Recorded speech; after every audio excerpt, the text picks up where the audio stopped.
Docs AFP Mini Series. My name's Anna, and I'm a Medics.Academy fellow, and I'm the SDocs lead. But I'm also a final year medical student who's considering applying for an academic foundation programme job. So that's the reason why I'm here today, chatting with some of our friends about how to choose the right AFP for you. So I'm absolutely delighted to be joined once again by our friends Faris and Dimitri. Dimitri, would you like to introduce yourself?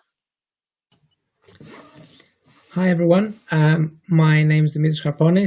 I am an academic foundation year 1 doctor in Oxford and graduated from Imperial College London in 2020.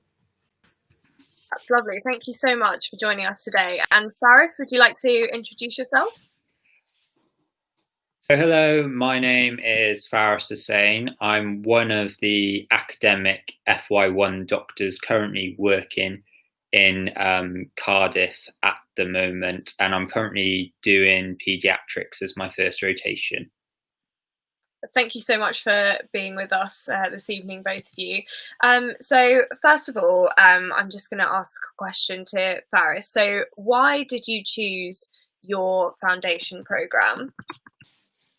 Yeah, so the reason why I chose my programme, so I did a bit of research looking at various different programmes for the academic foundation programme across the UK.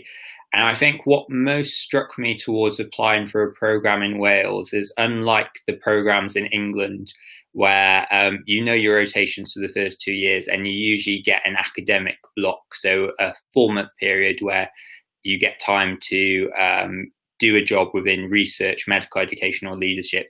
What attracted me to the rotations in Wales was the fact that you had that academic time spread throughout the academic year. So for example, with paediatrics, I get protected academic time, which works out on average about 1 day a week, 1 day a fortnight, and I'm allowed to use that time for whatever activities that I wish to pursue from my own interests and also from discussions with my supervisors.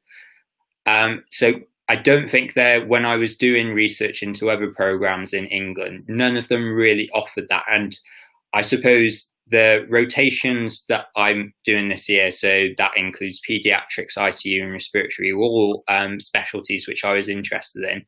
And through doing this particular academic programme, it allows me to pursue different projects within those specialties, but it's also allowed me to develop projects within medical education. These include a teaching programme that we set up for the year 4 and 5 medical students at Cardiff University, and also a question writing programme for the F1 doctors within South Wales. Because of sort of the flexibility that this programme offered, I suppose that's what the main drawing factor was to applying to do a rotation in Wales. Not that I saw a huge disadvantage in applying to one of the programmes in England. I thought there were simply more opportunities to do a greater variety of projects within doing the Wales AFP programme. The biggest downside, and this is the same for anyone applying for even standard rotations within Wales, is that I don't have a guaranteed academic F2 year. So you have to reapply for F2 within Wales, and the application process finishes in March. So that's kind of also good if I've decided by December, January time that I actually don't want to do an academic F2. But it also means you've got to go through a competitive application process again. Okay, that's great. Thank you. And Dimitri, same question to you. Why did you choose your particular academic foundation job? So I was looking into different jobs and they were all very interesting. So the reason why I narrowed it down to Oxford, a couple of reasons really. The sort of 4 main ones are: one is the location. So I wanted to be somewhere outside of London, but with great links to be in London within an hour or so. So Oxford ticked that box. And the other thing that's very good for Oxford is it's the place where I want to continue my academic clinical fellowship in the future. So thinking one step ahead, I thought it would be good to start an AFP at the place where I want to be in the long term. which brings me on to the second point, which is research. So Oxford has some great research facilities, and I was fortunate to be a summer student as a medical student in the past and to experience it from firsthand. So I thought it would be a great place to be, and there are some absolutely amazing supervisors who are really keen to help students and are very good at what they do. So it's a great place to learn if you're a beginner and continue something if you've done that before.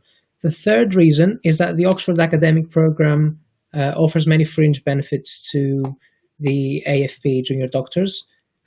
One of them is they offer about £1,000 stipend for conferences, for publications, for academic activities. They do all sorts of courses for free. You get discounts to courses that PhD and DPhil students have.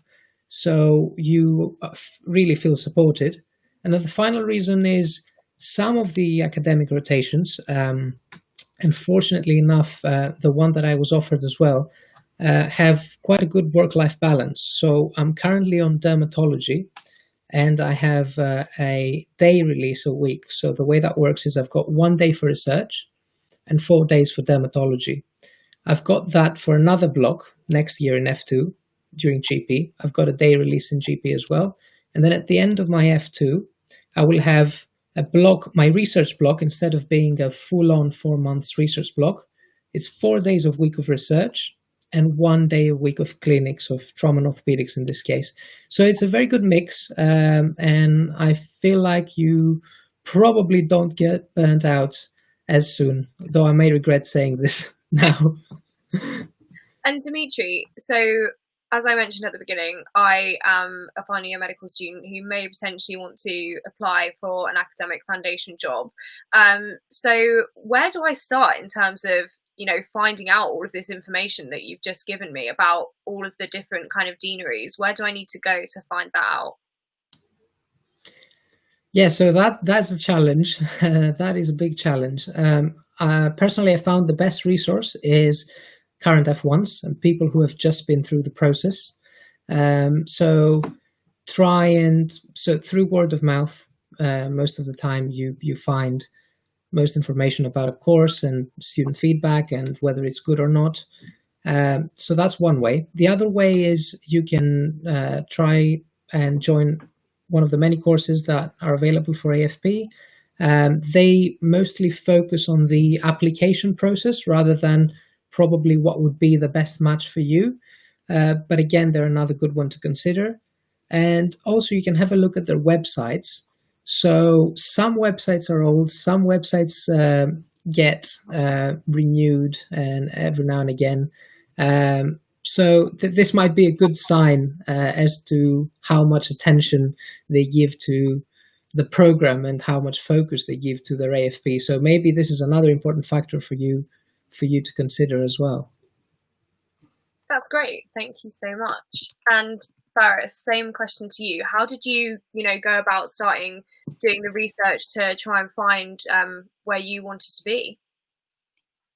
So the research that I sort of conducted into rotations across the UK with regards to the academic programme, I think my main resource of information was actually speaking to a lot of other F1s. So at the time, I was on placement in North Wales, and there were a couple of academic doctors who were based in Wrexham, and they sort of provided quite valuable advice about sort of the pros and cons of applying for an academic foundation programme, what it was like applying for a programme in Wales, and how sort of the application process worked in respect to sort of writing an academic CV, writing white space answers to the white space questions that you sometimes have to put in the application, and for preparing for the interview in itself.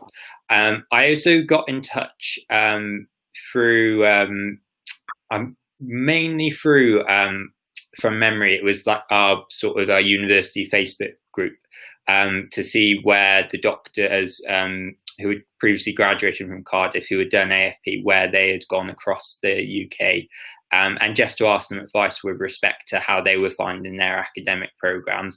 And because a lot of the rotations in England, their academic block is in F2, I didn't get as perhaps much insight as I did for applying for Wales, simply because those that were in Wales were doing academic activities within their F1 year, as opposed to not having to wait till F2 to sort of get that insight into what it was actually like doing the academic time. I also, I got given a textbook, I'm trying to remember the name of it, but it was quite a small textbook that I think someone had bought it. I can't remember who bought it for me, but it was quite a small one off Amazon. But that was actually quite useful into sort of providing an insight into what the academic program is composed of, and sort of what the types of academic program are. So you can do different types of academic rotations that may be focused in medical education, may be focused within a particular specialty, or maybe focused within leadership. And I think sort of when I was researching all the different factors, I never really considered whether or not I was sort of good enough to apply to do an academic rotation, but more what I could get out of doing the AFP program that was on offer, which was, I think, what ultimately swayed me to applying for the program in Wales, just because it was more flexible. I think from looking on the different deanery websites, because one place I didn't end up applying there in the end, but I was heavily considering applying for the academic program in the Severn and Peninsula Deanery. And I think sort of what swayed me away from applying for that particular academic program was just that it seemed to me less flexibility and variety compared to what the program in Wales offered. And I think that's ultimately what drew me to applying towards Wales. That's great. Well, thank you very much. Thank you both for sharing your experiences. This has been really useful for me, and I hope really useful for everyone watching. And if anyone is interested in hearing a little bit more about applying for the AFP, please do join us again this time next week, when I'll be talking to a few academic doctors about their experiences with the Academic Foundation Programme application process.